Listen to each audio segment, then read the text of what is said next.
before this film, I think the last Ice Age movie that I watched in its entirety was Ice Age Dine of the Dinosaurs, because I remember seeing Continental Drift, but I don't think I saw the entire thing.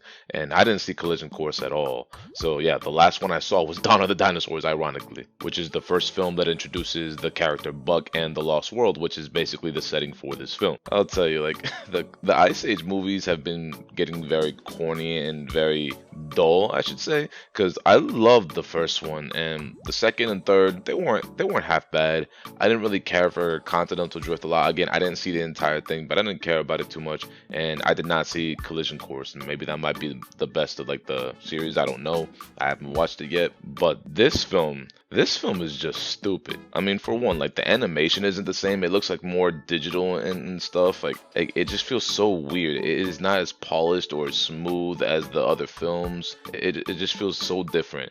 And the cast is completely different from what it used to be.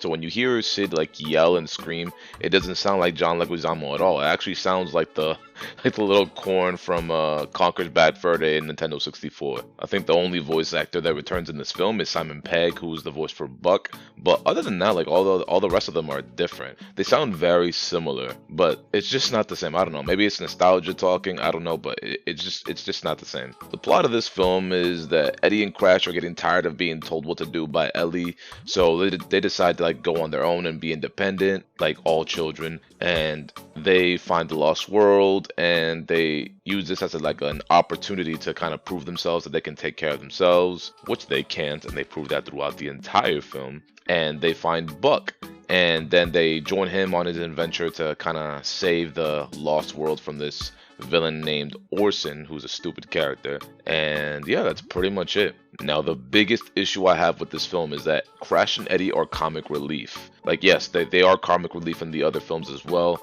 but the voice of reason, like, or the main characters, Manny, Diego, Ellie, yeah, they can bounce off each other. Their chemistry is very good, and they can be funny as well, but they're not there to, like, a breath of fresh air, like a break from the tension or something like that. That's what Crash and Eddie are for. So they break the tension in those important, like, dire moments where they just kind of say something stupid and kind of make you laugh. But in this film, they're the focus of the film, them and Buck. And Buck is also kind of a cuckoo kind of character. He's kind of crazy. So everybody in this film is a comic relief character. So it's very hard to take seriously. On top of that, the villain in this film is also very stupid. He's just a guy who with a big ass head. He has a brain on the back of his I don't even know what that is. I don't even know what kind of like dinosaur he is. He might be like a patchy rhinoceros or something. I don't know what he is, but he's like a triceratops looking kind of dinosaur where he like behind his like his flap or whatever, he has like a big brain.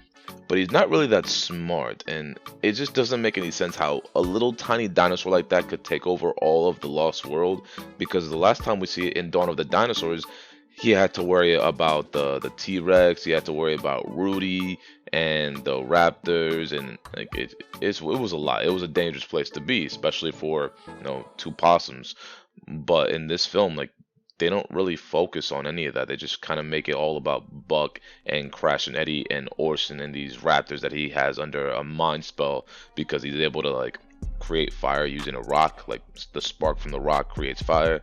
But other than that, like, not much happens in this film. And Buck in this film, I don't know about the other ones like Collision Course, but in this film it's shown that he wasn't entirely alone and isolated in the Lost World. So he did talk to other people. He did have a posse, he did have a team, he had friends. So it doesn't make sense why he still talks to himself.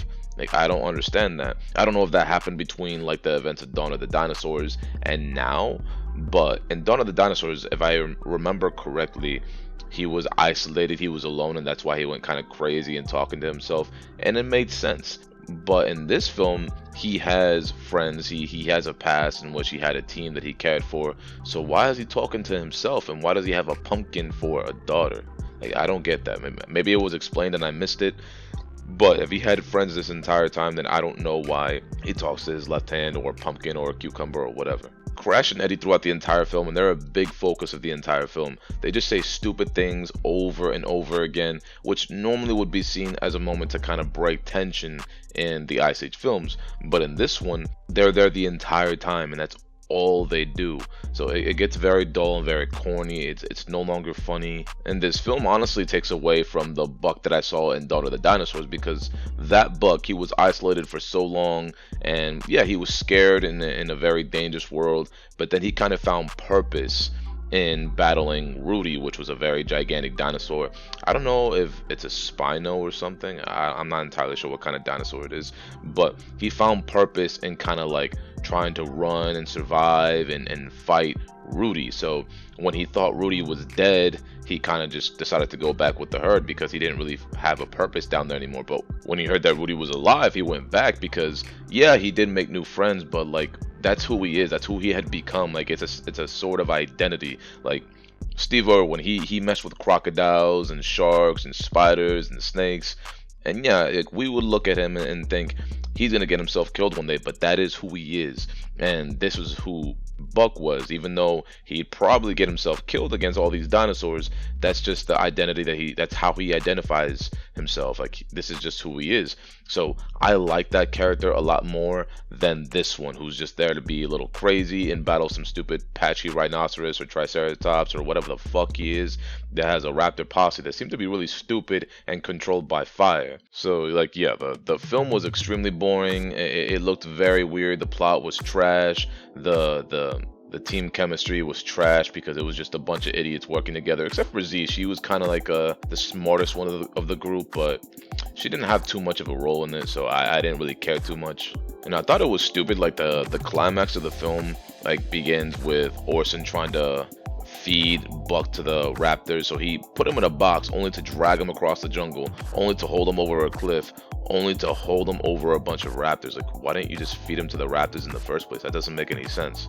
But yeah, I didn't like this film. It was extremely boring, and I don't know if they're gonna make another Ice Age film. If they do, I hope they bring the original cast back and that it's a little more polished than it is now, because it looks so weird and digital. But yeah, that's what I got to say about this film. Let me know what you think in the comment section. If you watched it yet, if you agree with me, or if you have a different opinion, hit that like button. It does help me a lot. Subscribe if you have not already, and I will catch you in the next video next video next Friday. See you then. Bye bye.